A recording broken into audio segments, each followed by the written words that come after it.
মহান আল্লাহ রাব্বুল আলামিন ফেরেশতাদের বললেন, ওহে ফেরেশতাগণ, তোমরা আদমকে সর্বশ্রেষ্ঠ বেহেশত জান্নাতুল ফেরদাউসে বসবাস করার ব্যবস্থা করে দাও। আল্লাহ রাব্বুল আলামিনের এই নির্দেশ পেয়ে ফেরেশতারা হযরত আদম আলাইহিস সালামকে জান্নাতুল ফেরদাউসে নিয়ে গেলেন। সেখানে কোনরূপ অশান্তি রইল না। অফুরন্ত নেয়ামত, আরাম আয়েশ, সুখ শান্তির মধ্যে হযরত আদম আলাইহিস সালাম একাকী বাস করতে লাগলেন। কিন্তু মানুষ যতই সুখ শান্তির মধ্যে থাকুক না কেন, সঙ্গী সাথী ছাড়া দীর্ঘদিন জীবনযাপন করা অশান্তি হয়ে ওঠে। হযরত আদম আলাইহিস সালামের ক্ষেত্রেও তা ঘটল। হযরত আদম আলাইহিস সালাম প্রকৃত শান্তির মধ্যেও যেন অভাব বোধ করতে লাগলেন। আল্লাহ রাব্বুল আলামিন তার মনের অবস্থা বুঝতে পারলেন। তখন আল্লাহ রাব্বুল আলামিন ফেরেশতাদেরকে ডেকে বললেন, ওহে ফেরেশতাগণ, আমি আদমের জন্য একজন সঙ্গিনী বানিয়ে দিতে চাই, যাতে সে পরিপূর্ণ শান্তি ও সুখ লাভ করতে পারে। অতঃপর একদিন হযরত আদম আলাইহিস সালাম বসেছিলেন। তখন আল্লাহ রাব্বুল আলামিন তার চোখে গভীর নিদ্রার আমেজ দিলেন। সুতরাং তিনি গভীর ঘুমে মগ্ন হয়ে পড়লেন। এই নিদ্রা তার এত গভীর ছিল যে নিদ্রার মধ্যেই এক বিরাট কাণ্ড ঘটে গেল, অথচ তিনি কিছুই টের পেলেন না। আল্লাহ রাব্বুল আলামিন ফেরেশতাদেরকে বললেন, তোমরা যাও, আদমের বামপাজরের একখানা হাড্ডি বাহির করে নিয়ে এসো। আল্লাহর পাকের নির্দেশ পাওয়ার সাথে সাথেই ফেরেশতারা হযরত আদম আলাইহিস সালামের বামপাজরের একখানা হাড্ডি বার করে আল্লাহ রাব্বুল আলামিনের সামনে পেশ করলেন। আল্লাহ রাব্বুল আলামিন স্বীয় কুদরতে তা দ্বারা একজন পরমা সুন্দরী যুবতী সৃষ্টি করে তাকে অমূল্য বেহেশতি পোশাকে সজ্জিত করলেন। আল্লাহ তাআলা তাকে এমন অপূর্ব রূপ দান করলেন যে দুনিয়ায় অন্যান্য সমগ্র নারী রূপ একত্র করলেও তার সহস্র ভাগের এক ভাগ তুল্য হবে না। তিনি হলেন হযরত হাওয়া আলাইহিস সালাম। তারপর ফেরেশতাদের বললেন, তোমরা যাও, হযরত আদম আলাইহিস সালামের কাছে নিয়ে যাও। ফেরেশতারা এই আদেশ পাওয়ার সাথে সাথেই সেখানে নিয়ে গেল। অতঃপর কিছুক্ষণ পর হযরত আদম আলাইহিস সালামের নিদ্রা ভঙ্গ হল। চোখ মেলে দেখলেন নিজের একান্ত পাশে এমন এক সুন্দরী রমণী বসে আছে। তাকে দেখে পরম বিস্ময় বোধ করতে লাগলেন। তার মনে প্রশ্ন জাগল, কে এই সুন্দরী রমণী? এমনটি তো তিনি এর আগে কখনোই দেখেনি। তখনই আল্লাহ তাআলা আদমকে লক্ষ্য করে বললেন, হে আদম, আমি তোমার মনের অশান্তি দূর করার জন্য তোমারই জন্য তাকে সৃষ্টি করেছি। এই রমণী তোমার জীবনের চিরসঙ্গিনী এবং তোমার সুখ দুঃখের সমভাগিনী হবে। তখন হযরত আদম আলাইহিস সালাম বিবি হাওয়ার প্রতি অত্যাধিক আসক্ত হয়ে পড়লেন। তখন নিজের হাত হযরত হাওয়া আলাইহিস সালামের দিকে বাড়াতে লাগলেন। আবারও আল্লাহ রাব্বুল আলামিনের সতর্কবাণী উচ্চারিত হল, হে আদম, বিবাহের পূর্বে তুমি হাওয়াকে স্পর্শ করবেন না, তা তোমার জন্য হালাল হবে না।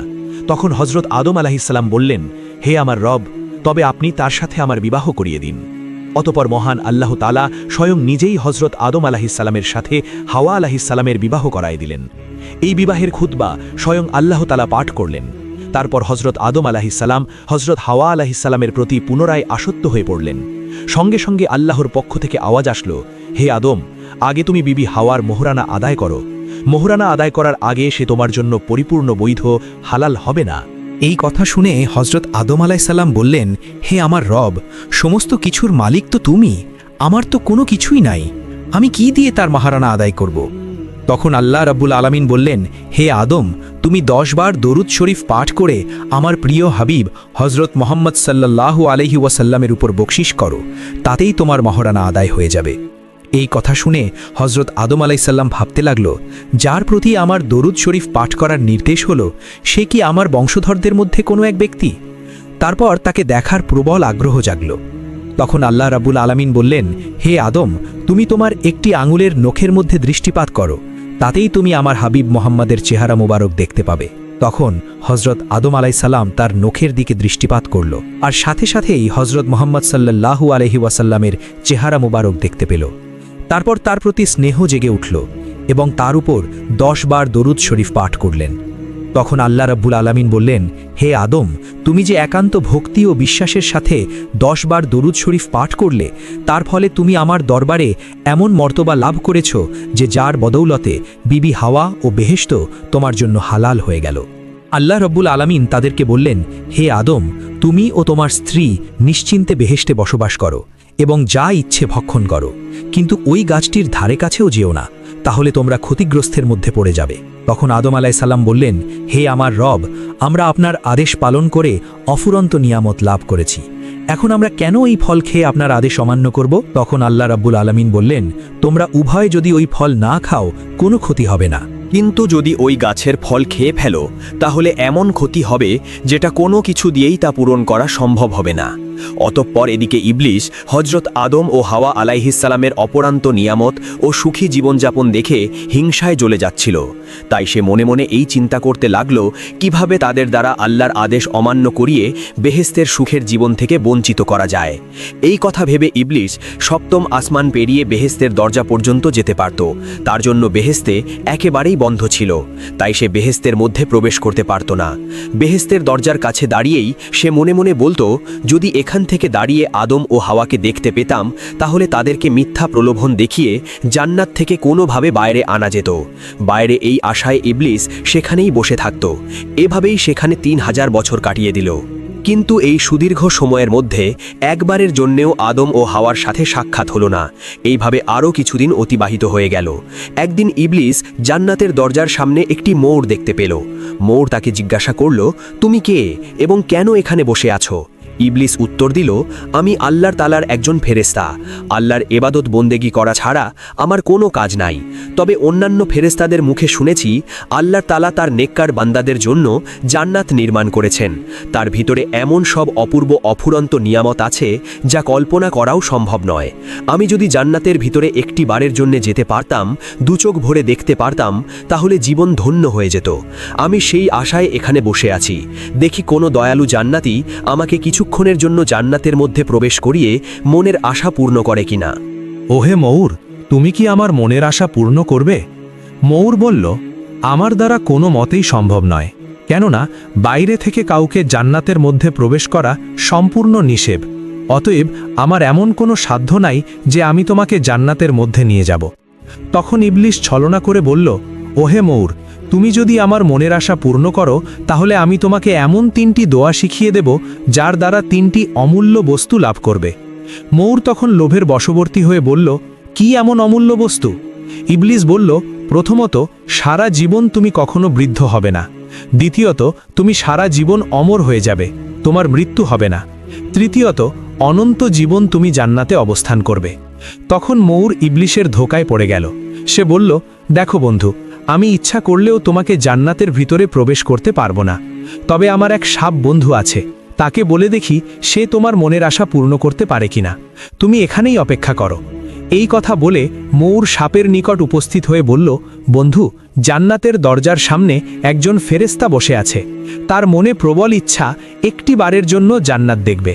তুমি যদি তার মনের আশা পূর্ণ করো, তার ফলে তোমাকে এমন 3টি দোয়া শিখিয়ে দেবে যার বদৌলতে তুমি 3টি অমূল্য বস্তু অর্জন করবে, যেটা কোনো রকম চেষ্টা সাধ্য দিয়েও অর্জন করা সম্ভব নয়। তারপর সেই 3টি জিনিসের কথা বললেন। এই কথা শুনে সাপও লোভের বশবর্তী হয়ে ইবলিসের ধোকায় পড়ে গেল। অতঃপর তারা দুজন জান্নাতের দরজার কাছে এসে উপস্থিত হল। ফেরেশতারূপী ইবলিসকে দেখে বলল, ওহে বন্ধু, তোমার নাকি একটি বারের জন্য জান্নাতে প্রবেশ করার প্রবল ইচ্ছা, যার ফলে নাকি 3টি মূল্যবান দোয়া শিখিয়ে দেবে। যদি তাই হয় তাহলে আগে 3টি দোয়া শিখিয়ে দাও, তাহলে তোমাকে জান্নাতের মধ্যে প্রবেশ করাবো। তখন ইবলিস বলল, আমি শপথ করে বলছি, আমি তোমাদের 3টি দোয়া শিখিয়ে দেব। অনুরূপ অন্যায় করব না। একটি বারের জন্য 2 নয়ন ভরে জান্নাতের অপরূপ সৌন্দর্য উপভোগ করে আমার জীবন সার্থক হতে। তারপর পরম সুখে তোমাদের 3টি দোয়া শিখিয়ে দেব। তোমরা কোনো সন্দেহ করো না। তখন সাপ বলল, বাইরে থেকে কাউকে জান্নাতে প্রবেশ করানোর অনুমতি নেই। তবে তুমি যদি জান্নাত দেখতে চাও তবে অত্যন্ত গোপনীয় কাজ করতে হবে, নয়তো এই ঘটনা প্রকাশ পেলে আমাকে চরম শাস্তি ভোগ করতে হবে। আচ্ছা, এক কাজ করো, আমি মুখ আহা করছি, তুমি আমার মুখের মধ্যে এসে বসো। তখন ইবলিস তার কথা মতো মুখের মধ্যে প্রবেশ করল। অতঃপর ময়ূর এসে সাপটিকে জান্নাতের ভিতরে সেই গন্ধম গাছের কাছে যেতে সাহায্য করল। সাপটি শয়তান ইবলিসকে গন্ধম গাছের নিকটে নিয়ে গেল। শয়তান ইবলিস খুব তাড়াতাড়ি তার মুখের ভেতর থেকে বার হয়ে এলো এবং ফেরেশতাদের রূপ ধারণ করে কাঁদতে শুরু করল। কিন্তু সাপটি তার এই ঘটনা প্রকাশ হবার ভয়ে সেখান থেকে তাড়াতাড়ি সরে পড়ল। 3টি দোয়া শেখার সাহস হলো না। ঠিক ওই সময় হজরত আদম ও হাওয়া আলাইহিসসালাম কিছুটা দূরে ভ্রমণ করছিলেন। দূর থেকে গন্ধম গাছের কাছে এক ব্যক্তির কান্নার আওয়াজ শুনে তারা অবাক হলেন এবং বলতে লাগলেন, জান্নাত এমন এক জায়গা যেখানে অফুরন্ত নিয়ামত ও সুখ স্বাচ্ছন্দ্য আছে। এখানে তো দুঃখ কান্নার কোনো জায়গাই নাই, তাহলে সেখানে এই ব্যক্তি কাঁদছে কেন? অতঃপর তারা কৌতূহল বশত এই গন্ধম গাছের নিকট উপস্থিত হয়ে দেখলেন একজন ফেরেশতা কাঁদছে। এটা দেখে তারা জিজ্ঞাসা করল, আপনি কাঁদছেন কেন? ফেরেশতার রূপ ধারণকারী ইবলিস বলল, দেখুন, এটি একটি অত্যন্ত গোপনীয় বিষয়। স্বয়ং আল্লাহ গোপন রেখেছেন। আমার পক্ষে তা প্রকাশ করা উচিত হবে না। কিন্তু যখন আপনাদের ভবিষ্যতের কথা মনে পড়ছে, তখন আমার হৃদয় এমনভাবে ব্যথিত হয়ে উঠেছে যে এই গোপন বিষয়টি সঙ্গে সঙ্গে প্রকাশ করতে ইচ্ছা হচ্ছে। তখন হজরত আদম আলাইহিসসালাম জিজ্ঞাসা করলেন, কি এমন বিষয়?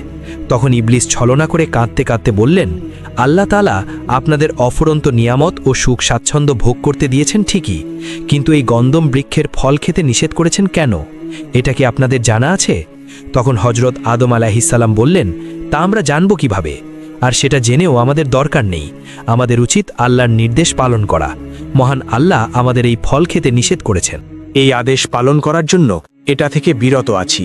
ইবলিস বলল, কিন্তু কারণটি আমি জানি। আপনাদের কষ্ট দুঃখের কথা মনে পড়তেই আমি এই কথাটি বলতে চাই। গন্ধম এমন একটি ফল যে এটা খেয়ে নেবে সে চিরদিন জান্নাতে থাকতে সক্ষম হবে। যদি আল্লাহ তাকে জান্নাত থেকে বার করতে চান তবে তার পক্ষেও সম্ভব হবে না। আপনাদেরকে জান্নাতে রাখা হয়েছে কিছুদিনের জন্য, শীঘ্রই এখান থেকে বার করে দেওয়া হবে। চিন্তা করে দেখুন, জান্নাতের এই অফুরন্ত সুখ শান্তি নিয়ামত ছেড়ে কেউ কি যেতে চায়? অতএব আমি আপনাদেরকে সুপরামর্শ দিচ্ছি, খুব শিগগিরই গন্ধম ফল খেয়ে জান্নাতে নিজেদের ঠিকানা স্থায়ী পাকাপুক্ত করিয়ে নেন।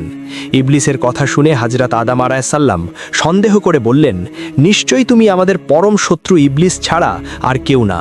না হলে আল্লাহর আদেশ অমান্য করতে পরামর্শ দিচ্ছ? এক্ষুনি তুমি আমাদের চোখের সামনে থেকে দূর হও। তখনকার মতো ইবলিস সেখান থেকে বিদায় হলো এবং ভাবতে লাগলো যে আদমকে কোনো প্রকার ধোঁকা দেওয়া যাবে না। তবে ইবলিসের মনে তখন একটাই চিন্তা, যেভাবেই হোক তাদেরকে ধোঁকা দিয়ে জান্নাত থেকে বার করতে হবে। অতঃপর একদিন ইবলিস ফেরেশতার রূপ ধারণ করে গন্ধম গাছের কাছে ঘোরাঘুরি করছিল। সে দূর থেকে হাওয়া আলাইহিসসালামকে একা দেখতে পেয়ে একটি অতি সুন্দর ময়ূরীর রূপ ধারণ করল এবং উড়ে গিয়ে সেই গন্ধম গাছের উপরে বসে এমনভাবে আওয়াজ করতে লাগলো যেন হাওয়া আলাইহিসসালাম সেই শব্দ শুনতে পায়। যখন হাওয়া আলাইহিসসালাম এই আওয়াজ শুনতে পেল, তখন রূপ ধারণকারী ময়ূর গন্ধম গাছের একটা ফল খেতে লাগলো এবং উচ্চস্বরে বলতে লাগলো, আহ, কি উত্তম স্বাদের এই ফল! এমন ফল জান্নাতে আর নেই, মন জুড়ে যায়। কিন্তু দুঃখের বিষয় হলো, আল্লাহ তাআলা হযরত আদম ও হাওয়াকে এই ফলের স্বাদ থেকে বঞ্চিত করেছেন। সত্যি আল্লাহ তাআলা একটি বেইনসাফি ও নিষ্ঠুর অবিচার করেছেন। ইবলিসের এই ধরনের কথা শুনে হাওয়া আলাইহিসসালাম কিছুটা সম্মুখে গিয়ে বললেন, তুমি কে? এমন সব কথা বলছো কেন? আল্লাহ তাআলা পরম দয়ালু, দয়ার সাগর, আর তুমি কিনা তাকে নিষ্ঠুর বলছো? শিগগিরই তওবা করো, আল্লাহর কাছে ক্ষমা প্রার্থনা করো। এ ধরনের কথা আর কখনোই বলবে না। তখন ইবলিস বলল, সত্য কথা বলতে মাধা কোথায়? আল্লাহ তাআলা তোমাদের প্রতি নির্দয় ব্যবহার করেন নাই, গন্ধম ফল খাইতে নিষেধ করেছে। কিন্তু জানো কি এই ফল কত সুস্বাদু? এমন ফল জান্নাতে আর নাই। হযরত হাওয়া আলাইহিসসালাম এ বিষয়ে গুরুত্ব না দিয়েই বললেন, আল্লাহ তাআলা এই ফল খেতে নিষেধ করেছেন। নিশ্চয়ই এর ভিতরে কল্যাণ নিহিত রয়েছে। ইবলিস বলল, তোমরা আল্লাহর গোপন কৌশল জানো না। খুব শীঘ্রই একদিন আল্লাহ তোমাদের জান্নাত থেকে বার করে দেবেন, তখন আফসোস করে আর কোনো লাভ হবে না। জান্নাত থেকে বার হবার কথা শুনে হাওয়া আলাইহিসসালাম চমকে উঠলেন এবং বললেন, আল্লাহ তাআলা আমাদেরকে বার করে দেবেন কেন? ইবলিস বলল, সেই কথাই তো আমি তোমাদেরকে বলতে চাইছিলাম, কিন্তু দেখলাম তোমরা যখন আমার কথায় কোনো মূল্যই দিচ্ছ না, তা বলে আর লাভ কি? এই কথা বলে ময়ূর রূপী ইবলিস বলল, আচ্ছা, তবে আমি এবার আসি। তখন মা হাওয়া বলল, আরেকটু অপেক্ষা করো, এই ফল খেতে আমাদের নিষেধ করেছে, এর কারণটা কি জানো? তখন ইবলিস বলল, ভেবে দেখো, আমরা সকলেই এই ফল খাই, কিন্তু শুধু তোমাদের দুজনেরই এই ফল খেতে নিষেধ করেছে। অতএব এই ফল যে একবার খেয়ে নেবে চিরদিনের জন্য জান্নাতে থাকবে, কিন্তু তোমরা এই ফল খাচ্ছ না, তার মানে কিছুদিনের মধ্যেই তোমাদেরকে জান্নাত থেকে বার করে দেওয়া হবে। তখন হাওয়া আলাইহিসসালাম বলল, তাহলে আমাদের এখন কি করা উচিত? ইবলিস বলল, যদি তোমরা জান্নাতে স্থায়ী বাসিন্দা হতে চাও তাহলে তোমরা স্বামী স্ত্রী এই গন্ধম ফল খেয়ে নাও, আর যদি জান্নাত থেকে দুনিয়া নামক স্থানে যাবার বাসনা থাকে তাহলে খাবার প্রয়োজন নাই। এখন ভালো করে চিন্তা করে দেখো, এই ফল খাওয়া উচিত কি উচিত না? ইবলিসের ধোকায় পড়ে হযরত হাওয়া আলাইহিসসালাম জান্নাত থেকে বহিষ্কার হবার ভয়ে সেই গন্ধম গাছের নিকটে গিয়ে গন্ধম ফল পেড়ে নিজে খেলেন এবং অন্যটি স্বামীর জন্য রেখে দিলেন। তখন আবারও ইবলিস বলল, তুমি তো নিজে এই ফল খেয়েছ, এখন অতি তাড়াতাড়ি গিয়ে আদমকে এই ফল খাওয়ার ব্যবস্থা করো, নয়তো তোমাদের স্বামী স্ত্রীর মধ্যে চির বিচ্ছেদ হয়ে যাবে, তোমরা আর কোনো দিন একসাথে থাকতে পারবে না। স্বামী স্ত্রীর মধ্যে বিচ্ছেদ হবার কথা শুনে বিবি হাওয়ার অন্তর কেঁপে উঠল। তিনি আর এক মুহূর্ত বিলম্ব করল না। তখনই গন্ধম ফলটি নিয়ে আদম আলাইহিসসালামের কাছে আসতে লাগল। দূর থেকে হাওয়া আলাইহিসসালামকে এভাবেই হতভম্ব চিন্তিত অবস্থায় ছুটে আসতে দেখে আদম আলাইহিসসালাম বিস্মিত হলেন। হাওয়া আলাইহিসসালামের হাতে এই ফল দেখে চমকে উঠলেন এবং তিনি জিজ্ঞাসা করলেন, তোমার হাতে গন্ধম ফল দেখছো কেন? তুমি কি গন্ধম বৃক্ষের নিকটে গিয়েছিলে? তোমার তো এই কথা জানা আছে যে আল্লাহ তাআলা ওই গাছের নিকটে যেতে আমাদের নিষেধ করেছেন। তুমি গন্ধম ফল খাওনি তো? হাওয়া আলাইহিসসালাম বললেন, হ্যাঁ, আমি এটা খেয়ে ফেলেছি। এটি অত্যন্ত সুন্দর সুস্বাদু ফল এবং একটি আপনার জন্য নিয়ে এসেছি, আপনি একটু খেয়ে দেখুন। এই কথা শুনে হযরত আদম আলাইহিসসালাম চমকে উঠলেন এবং বললেন, হায় হায়, তুমি কি সর্বনাশ করেছ? তুমি যে শয়তানের ধোকায় পড়েছ তার তো একটি কথা সত্য না। মিথ্যে ছলনার দ্বারা সে তোমার সর্বনাশ করেছে। তুমি কেন আমাদের চিরশত্রু ইবলিসের ফাঁদে পা দিতে গেলে? তুমি যাও, আমার সামনে থেকে দূর হয়ে যাও, আমি ওই ফল খেতে পারবো না। আমি কিভাবে মহান আল্লাহ তাআলার কাছে মুখ দেখাবো?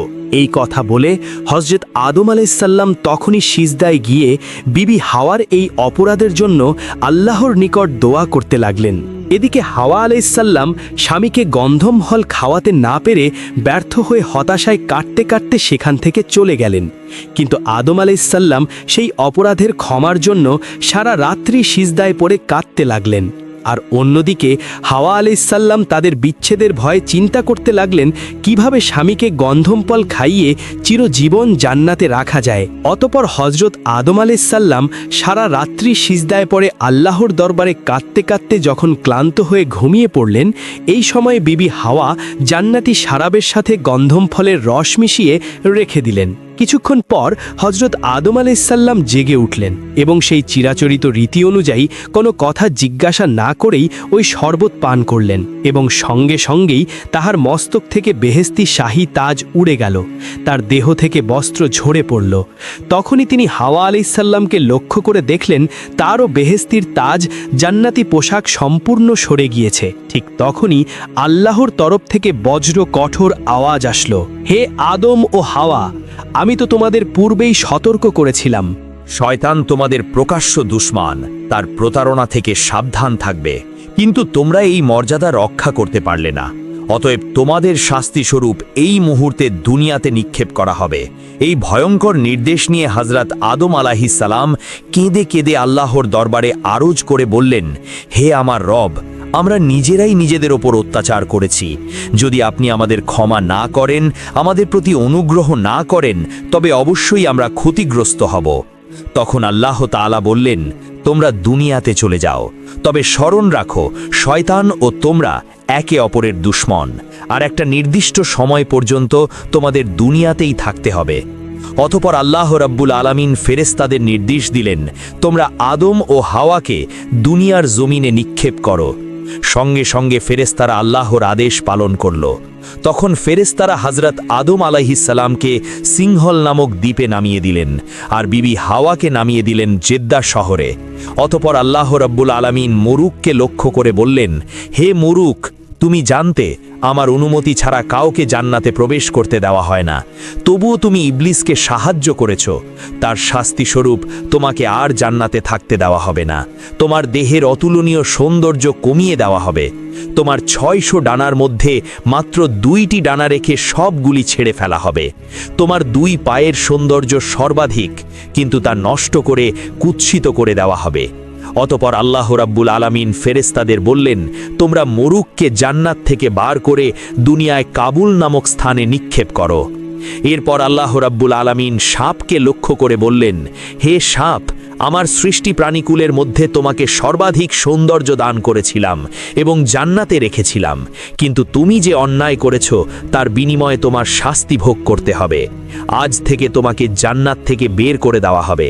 তোকে যে সৌন্দর্য দান করেছিলাম তা নষ্ট করে কদাকার কুৎসিত আকৃতি বিশিষ্ট করা হবে। ইবলিসকে যে পায়ের সাহায্যে জান্নাতে প্রবেশ করিয়েছিলিস সেই পা আজ থেকে সম্পূর্ণরূপে নিশ্চিহ্ন করা হবে। মুখের ভিতরে করে ইবলিসকে জান্নাতে এনেছিলিস সেই জন্য তোর মুখের সুগন্ধের বিনিময়ে সেখানে তীব্র মারাত্মক বিষ রাখা হবে, যাতে সমগ্র মানবজাতি তোকে দেখা মাত্রই হত্যা করার চেষ্টা করবে।